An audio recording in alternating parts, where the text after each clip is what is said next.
कि उनको टाइम से सैलरी नहीं मिलती है, पीएफ का जो पैसा होना चाहिए मिलना चाहिए वो नहीं मिलता है, रिटायरमेंट पे उनको ग्रेजुएटी समय से मिलनी चाहिए, उनका पेंशन का भुगतान समय से होना चाहिए। ये सारे मुद्दे हैं जो सामने आते हैं। सबसे बड़ा मुद्दा एक होता है कि जो मृतक आश्रित है, किसी की डेथ होने के बाद में जो नौकरी दी जाती है उसको अनुकंपा मृतक आश्रित जो नौकरी होती है वो बोलते हैं, वो सालों से पेंडिंग है।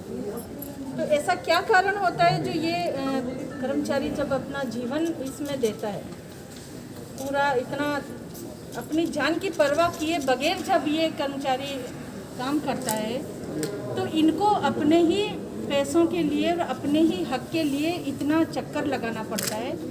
ऐसा क्यों होता है, ये सब हम अभी डिस्कस करेंगे।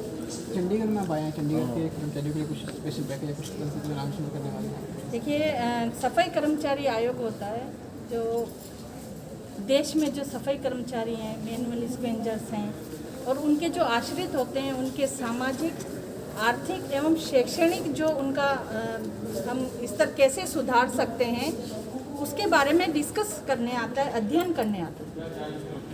तो जहाँ तक हो सकेगा मैं अपनी तरफ से कुछ सुझाव भी रखूँगी।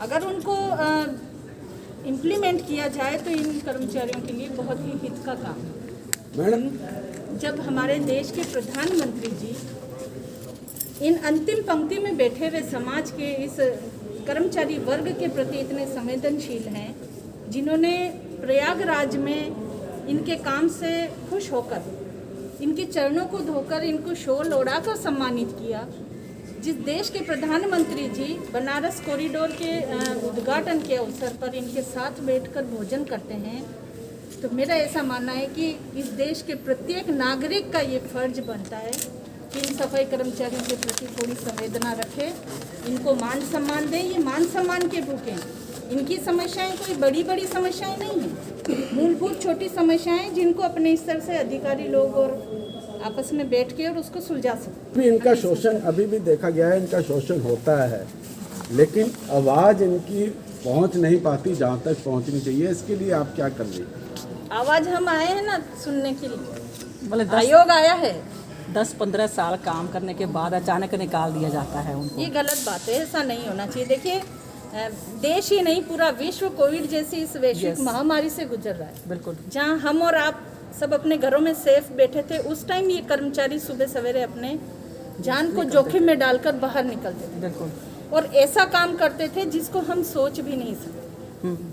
तो जब तक हम इनके प्रति अवेयर नहीं होंगे, जब तक हम इनको दिल से इन समस्याओं के बारे में नहीं सोचेंगे, तब तक हम इनको कोई लाभ नहीं दिला हो रही है। लेकिन सफाई व्यवस्था नियमित कार्य है, तो मैं तो अपनी तरफ से ये सुझाव आगे भी ऊपर भी दूंगी कि जो नियमित कार्य है उसको ठेका प्रथा से दूर रखा जाए। मैंने यहाँ पे काफ़ी देर तक इस चीज़ को लेकर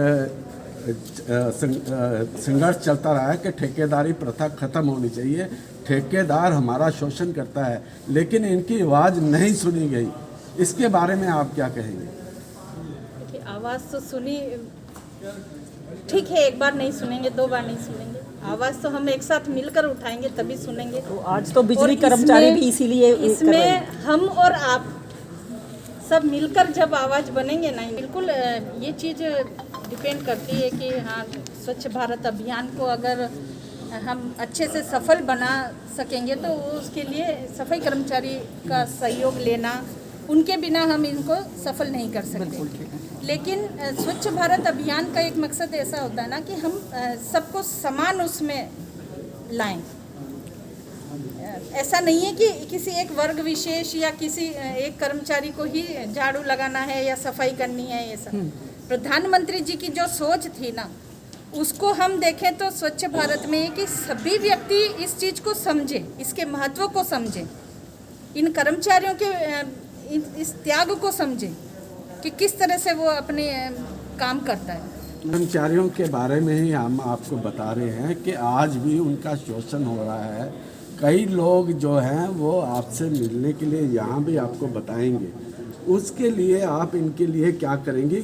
जो यहाँ पे रेडी चला के अपना गुजर बसर करते हैं, जब गाड़ियाँ यहाँ पे आई वो बेरोजगार हो गए। उनके लिए आप किस तरह से रोज़गार मुहैया कराएंगे? देखिए, समस्याएं तो अब जब मीटिंग लेंगे तभी सब सारी डिटेल में सामने आएगी। इसके अलावा मैं आपको एक जानकारी और दे दूं कि भारत सरकार का एक और राष्ट्रीय सफाई कर्मचारी वित्त एवं विकास निगम चलता है।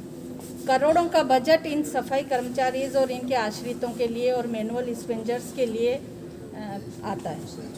इसमें उनका बच्चों की पढ़ाई लिखाई, महिलाओं को कोई स्वरोजगार, इसके साथ ही अन्य जो कई सारी ऐसी योजनाएं हैं जिनसे ये लोग अपना थोड़ा अलग से कुछ कर सकते हैं, ऊपर उठने का। जरूरी नहीं है सफाई कर्मचारी हैं तो सफाई कर्मचारी का बच्चा भी सफाई कर्मचारी ही बने। मैम ऐसी कई किसी और सॉरी कंटिन्यू।